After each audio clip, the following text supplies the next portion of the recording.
Flying mammal of the world. उसके बाद हम आ जाते हैं फ्लाइंग मेमल यानी कि उड़ता हुआ मेमल। अब मेमल्स क्या हैं? मेमल्स जो उन स्टूडेंट्स के लिए यहाँ पे डिफाइन करें, क्योंकि कोर्स में वो स्टूडेंट भी होते हैं जो कि बिल्कुल ही जनरल साइंस बिल्कुल ही नहीं पढ़े होते, साइंस और बायोकेमिस्ट्री फिजिक्स ये पढ़े ही नहीं होते, तो इनको जनरल साइंस के बारे में ज़रा सा भी आइडिया नहीं होता। मेमल्स यानी कि वो जो अपने बच्चों को क्या करेंगे, मिल्क फीड करेंगे, उनको मेमल कहा जाता है। ठीक है, देयर आर 8 प्लैनेट्स। अब 8 प्लैनेट्स हैं सोलर सिस्टम में। हमारे पास सोलर सिस्टम में कितने प्लैनेट्स हैं? 8 प्लैनेट्स हैं। ठीक है, अब पहले हुआ करते थे कितने? 9 हुआ करते थे, लेकिन प्लूटो को 2006 में जो था वो निकाल दिया गया था, जलावतन कर दिया गया उसको। फिर अब नहीं मानते कि ये एक प्लैनेट है प्लूटो, तो इसलिए अब जो है 8 प्लैनेट्स हैं सोलर सिस्टम में। उसके बाद नेक्स्ट क्वेश्चन जो हमारे पास आएगा, रेडियो वाज इन्वेंटेड बाय। तो रेडियो किसी वक्त की बहुत बड़ी इन्वेंशन थी, जिसको आज जो है मोबाइल फ़ोन्स और इन चीज़ों ने कवर कर लिया है। तो रेडियो को इन्वेंट करने वाले कौन थे? मार्कोनी है हमारे पास। रेडियो को इन्वेंट करने वाले। माइक्रोस्कोप की अगर हम बात करें तो माइक्रोस्कोप को किसने डिस्कवर किया था? Microscope was discovered by, microscope was invented by Galileo. अब गलीलियो से पहले भी माइक्रोस्कोप को ज़ेचारियस जेनसन ने, ज़ेचारियस जेनसन, ठीक है, जेनसन ने इसे 1590 में माइक्रोस्कोप बनाई थी। फिर गलीलियो ने क्या किया, मॉडिफाई करके 1610 में ये इन्वेंट की थी माइक्रोस्कोप। ठीक है, उसके बाद there are 5 senses in human. इंसान में कितने सेंसेस हैं? 5 सेंसेस पाए जाते हैं। तो उसके साथ साथ हम आ जाएंगे हमारे नेक्स्ट पेज पे, जो कि है brain. The brain is made up of neurons. जैसे कि हमारी बॉडी जो है डिफरेंट सेल्स से मिलकर बनी होती है, तकरीबन 75 ट्रिलियंस तक कहा जाता है कि हमारी बॉडी जो है वो मिलके बनी होती है, ट्रिलियन। अब सिर्फ मुंह धोने से ही हज़ारों और लाखों सेल जो हैं वो गिर जाते हैं और फिर वो जो है ग्रो करते हैं। तो न्यूरॉन्स, नेफ्रॉन्स, नेफ्रॉन जो है वो हमारे किडनी के सेल्स हैं। ठीक है, नेफ्रॉन क्या हैं? हमारे किडनी के सेल्स हैं। और उसी के साथ साथ न्यूरॉन हमारे ब्रेन के सेल कहलाते हैं। Brain is made up of neurons, ठीक है, जो कि हमारी बॉडी पूरे सेल्स की मिलके बनी होती है। तो ब्रेन के सेल का स्पेशल नाम यह है। मरकरी क्या है? फास्टेस्ट प्लैनेट है। जबकि हम पढ़ रहे थे प्लैनेट्स के बारे में कि 8 प्लैनेट हैं सोलर सिस्टम में। हमारे सोलर सिस्टम में निज़ाम शमसी में 8 प्लैनेट्स हैं, तो उनमें से मरकरी जो है सबसे तेज़ यानी कि फास्टेस्ट और सबसे छोटा प्लैनेट है। ओके, किडनी जो कि नेफ्रॉन से मिलकर बनी है, जो कि मैंने अभी आपको क्लियर भी किया था यहाँ पे पॉइंट न्यूरॉन की बात करते हुए। किडनी हमारी जो है वो हमारी यानी कि इंटरनल बॉडी स्ट्रक्चर है, और ये इसके सेल से यानी कि जिन चीज़ों से किडनी मिलके बनी है तो हम उसे सेल कहते हैं, और उसी सेल का नाम है नेफ्रॉन। उसके बाद द वर्ड मलेरिया। मलेरिया की बात हो रही है। मलेरिया का मतलब होता है बैड एयर। मलेरिया का मतलब होता है बैड एयर। ये एशियन टाइम की डिज़ीज़ है मलेरिया। जब उनको समझ में नहीं आ रहा था कि ये डिज़ीज़ कौन काज कर रहा है, तो वहाँ उन लोगों ने अंदाज़ा लगा लिया कि बैड एयर की वजह से, ख़राब हवा की वजह से ये डिज़ीज़ होती है। लेकिन उसका रियल काज जो था वो क्या था? प्लाज्मोडियम था। ठीक है, प्लाज्मोडियम था। जिसको कैरी करने वाला कौन था? जिसको कैरी करने वाला हमारे पास एनाफिलीज मॉस्किटो थी। ओके, मलेरिया की अगर हम बात करें तो ये भी लैटिन वर्ड, लैटिन लैंग्वेज से ड्राइव्ड है। अब ब्लड की यहाँ पे बात हो रही है, तो ब्लड में फ्लूइड पार्ट भी हमें नज़र आता है, जो फ्लूइड लाइक स्टिक यानी लिक्विड पार्ट जो होता है ब्लड का, उसे हम प्लाज्मा कहते हैं। ब्लड 2 चीज़ों से मिलके बना होता है, एक कॉर्पुसल्स से, कॉर्पुसल्स, ठीक है, कॉर्पुसल्स से, और दूसरा हमारे पास प्लाज्मा से। ठीक है, तो ये प्लाज्मा जो है वो हमारे पास जो है 55% बनाता है, 55% बनाता है ब्लड का। और उसके साथ साथ कॉर्पुसल्स जिसमें हमारे पास WBCs आ जाते हैं। ठीक है, WBCs आ जाते हैं, और उसके साथ साथ आरबीसीज भी आ जाते हैं। ठीक है, प्लेटिलेट्स आ जाते हैं। तो ये तीनों आरबीसीज, डब्ल्यूबीसीज और प्लेटिलेट्स ठीक है 45% बनाते हैं, और जिस प्लाज्मा अकेला जो है 55% बनाता है ब्लड का।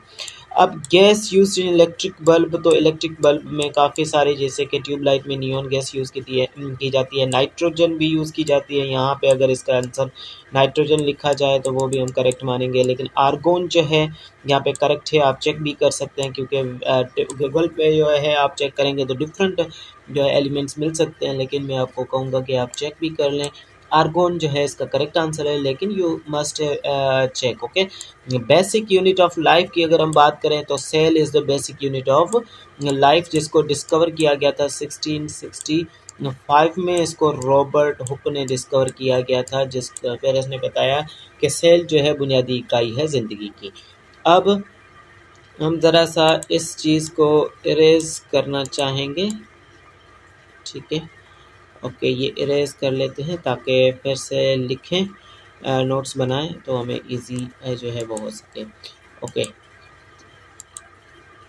ओके, हम बात करेंगे पॉइंट नंबर 33 की, न्यूक्लियस, जो कि nucleus of the cell controls all the activities. अब हम ये सेल की डायग्राम बनाए तो इसमें बीच में स्ट्रक्चर एक पाया जाता है जिसको हम न्यूक्लियस का नाम देंगे, ठीक है। न्यूक्लियस की जगह पे हम एन ई लिख देते हैं, तो न्यूक्लियस का नाम देते हैं। तो इसको ब्रेन ऑफ द सेल भी कहा जाता है, ब्रेन ऑफ द सेल भी कहा जाता है, क्योंकि ये मोस्टली एक्टिविटीज़ जो है वो कंट्रोल करता है सेल की, तो इसको इसीलिए ब्रेन ऑफ द सेल कहा गया है। और ये first organelle to be discovered, यानी कि डिस्कवर होने वाला सबसे पहला सेल का पार्ट भी है। ओके, तो इसको 1838 में डिस्कवर किया गया था, यानी कि इसको रॉबर्ट ब्राउन ने दरियाफ्त किया था। उसके बाद हमारे पास ये क्या करता है, ये करता है कंट्रोल सारी एक्टिविटीज़ सेल की। उसके बाद हमारे पास है नाइट ब्लाइंडनेस। नाइट ब्लाइंडनेस एक डिजीज़ है जो कि रात को सही तरह से दिखाई नहीं देता या डिम दिखाई देता है, तो इसको हम क्योर कर सकते हैं विटामिन ए से, और विटामिन ए जो है सप्लीमेंट लेके इसे कम्प्लीटली क्योर भी किया जा सकता है नाइट ब्लाइंडनेस को। डेफिशिएंसी की अगर हम बात करें तो डिफिशिएंसी ऑफ विटामिन सी जो है वो लीड करती है, कहाँ तक deficiency of vitamin C lead कर सकती है स्कर्वी, यानी कि स्कर्वी एक ऐसी डिजीज़ होती है जिसमें गम्स, यानी कि हमारे टीथ के नीचे जो गम्स हैं उनमें से ब्लीडिंग आना शुरू हो जाती है। डिफिशिएंसी ऑफ आयरन, अब आयरन की कमी की वजह से एनीमिया हो सकती है, खून की कमी हो सकती है। उसके बाद हम देखेंगे नेक्स्ट हमारे पास जो है वो है deficiency of vitamin D. Vitamin D की वजह से बच्चों में रिकेट्स और बड़ों में जो है हड्डियां कमज़ोर वगैरह और ऑस्टियोमालाइसिस की डिजीज़ पाई जाती हैं। ह्यूमन बींग जो हैं ओमनीवोर्स हैं।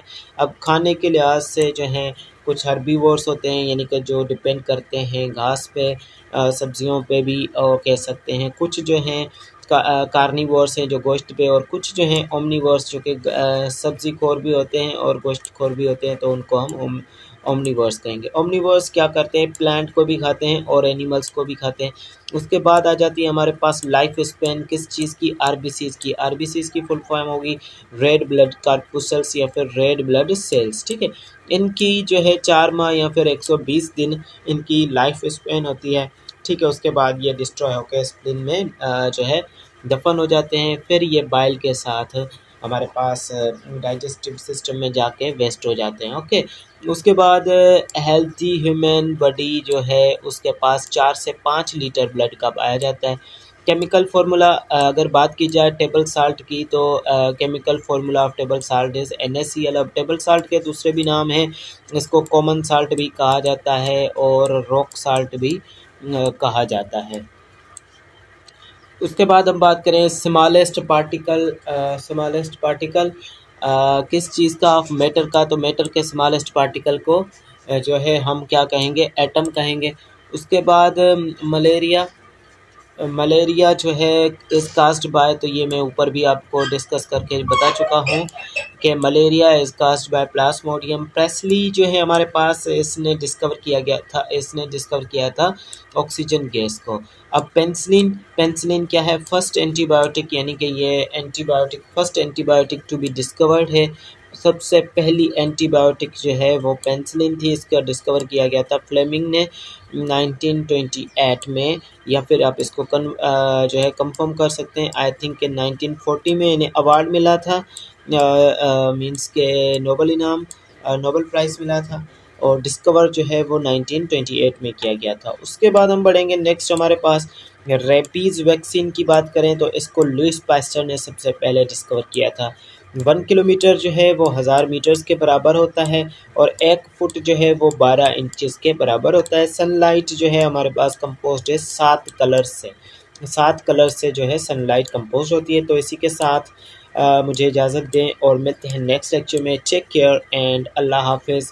आई होप कि ये सारी पॉइंट्स आपको क्लियर होंगी। इसमें से अगर कुछ पॉइंट्स जो हैं वो क्लियर नहीं हैं या मज़ीद आपको इनकी एक्सप्लेनेशन चाहिए तो एक्सप्लेनेशन के लिए भी आप जो है मेरे पर्सनल नंबर पे हमें क्वेश्चन नंबर जो है वो भेज सकते हैं। सर ये वाला क्वेश्चन नहीं समझ में आया, यहाँ से स्क्रीनशॉट लेके लेक्चर्स के आप भेज सकते हैं ताकि आपको वो क्लियर करवा सकें। आई होप कि ये बात मेरी आपको समझ में आई होगी। टेक केयर एंड अल्लाह हाफ़िज़।